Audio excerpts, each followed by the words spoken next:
করতে হচ্ছে, তাদের বাড়িতে গিয়ে ভাত খেতে হচ্ছে দেখানোর জন্য। ভাতটা হয়তো এইটুকু ছিল, খাওয়ার মতো ছিল না আর কি, দেখানোর জন্য করতে হচ্ছে।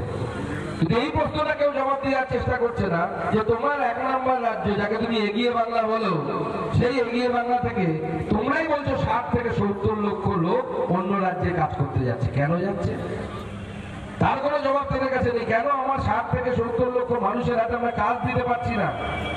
কেন 100 দিনের টাকা চুরি করার জন্য আমাদের 100 দিনের কাজ বন্ধ হয়ে গেছে?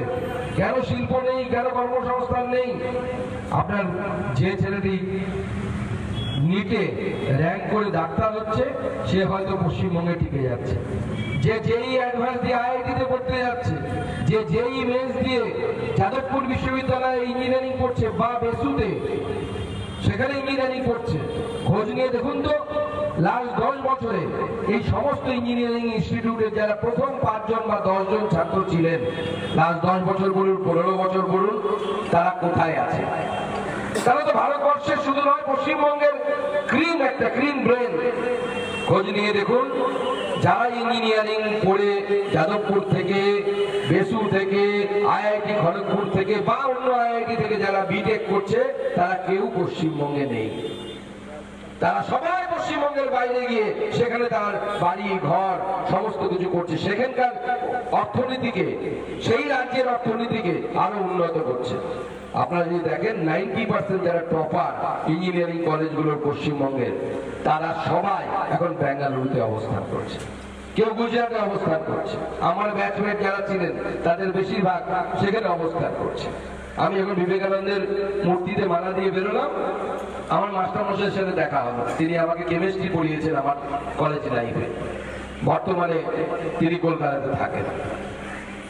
তার মেয়ে উচ্চ মাধ্যমিকে 1 র্যাঙ্ক করেছিল, আমার মনে আছে। আমি এখন বিএসসি করছি বালুরঘাট কলেজে, আমাদের গুলি মিষ্টি খাই গেছিলেন যে মেয়ে মাধ্যমিকে ওভারঅল 3rd হয়েছিল আর উচ্চ মাধ্যমিকে 1st হয়েছিল। মেয়েটি কোথায়? পশ্চিমবঙ্গে আছে আজকে? নেই।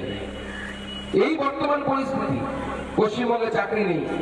যে প্লাম্বার তারও চাকরি নেই, যে আইআইটি থেকে ইঞ্জিনিয়ারিং করেছে তারও চাকরি নেই। অর্থাৎ শিক্ষিত লোকেরও চাকরি নেই, কম শিক্ষিত লোকেরও চাকরি নেই। কার রোজগার কাদের আছে? আপনি সিন্ডিকেট চালান, আপনার রোজগার আছে। আপনি বালি পাচার করুন, কয়লা পাচার করুন, আপনার রোজগার আছে।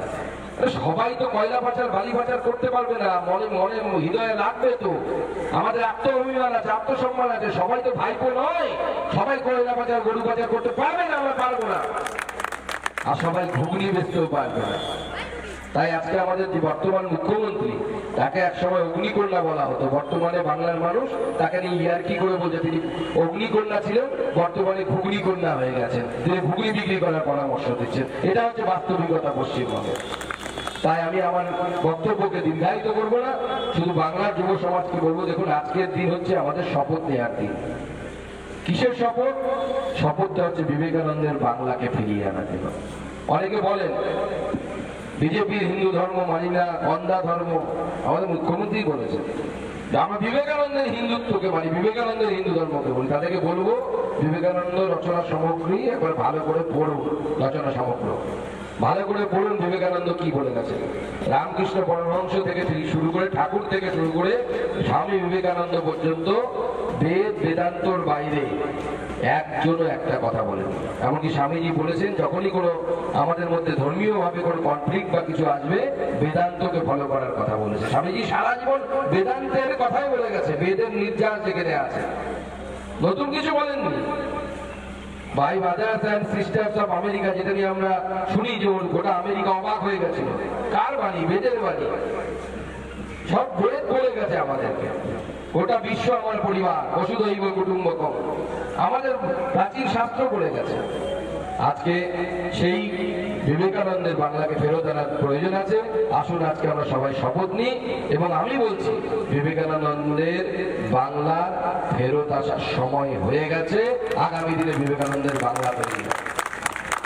তাই যারা, আমি আজ সকাল সকাল তাড়াহুড়ো করে এলাম, কারণ আমি শুনলাম যাদের নাম কয়লা পাচার কাণ্ডে আছে, যাদের নাম গরু পাচার কাণ্ডে আছে, তারা বিবেকানন্দের ওপরে ছবি দেবে। আবার দেখে এসে দেখি বিবেকানন্দের ছবি নেই, তার ছবি দিয়ে যুবরাজ যুবরাজ লেখা আছে।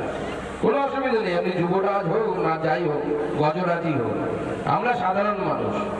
আমরা সাধারণ মানুষ, আমরা সাধারণ মানুষের মতোই আসবো, যাবো, কিন্তু বিবেকানন্দের ছবির জায়গায় আপনার ছবি, এটা দেখে আমার খুব দুঃখ হলো। আপনার বিধায়ক হয়তো আপনার পা চাটতে গিয়ে আরো বেশি করে দিয়েছে। তো বিবেকানন্দের ছবি না লাগিয়ে বিবেক গুপ্ত যদি ভাবেন, নিজেকেই বিবেকানন্দ ভাবেন, তাহলে মানুষ ঠিক করে নিয়েছে বিবেক গুপ্তকেও গুপ্ত করার ব্যবস্থা এই বাংলার মানুষ করবে, এই কলকাতার মানুষ করবে। সেই সময় আসছে, আপনারা সবাই প্রস্তুত হন। সবাইকে নমস্কার জানিয়ে আমি আমার বক্তব্য এখানে শেষ করছি। সবাই খুব ভালো থাকবেন। আরো একবার বিবেক জয়ন্তীর অনেক অনেক শুভেচ্ছা, অনেক অনেক অভিনন্দন। ধন্যবাদ। বন্দে মাতরম। ভারত মাতা কি জয়। জয় হিন্দ।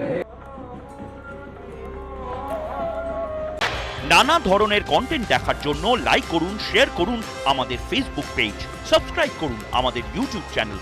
পাশাপাশি অন্যান্য ব্রেকিং নিউজের জন্য অবশ্যই চোখ রাখুন রিপাবলিক বাংলায়।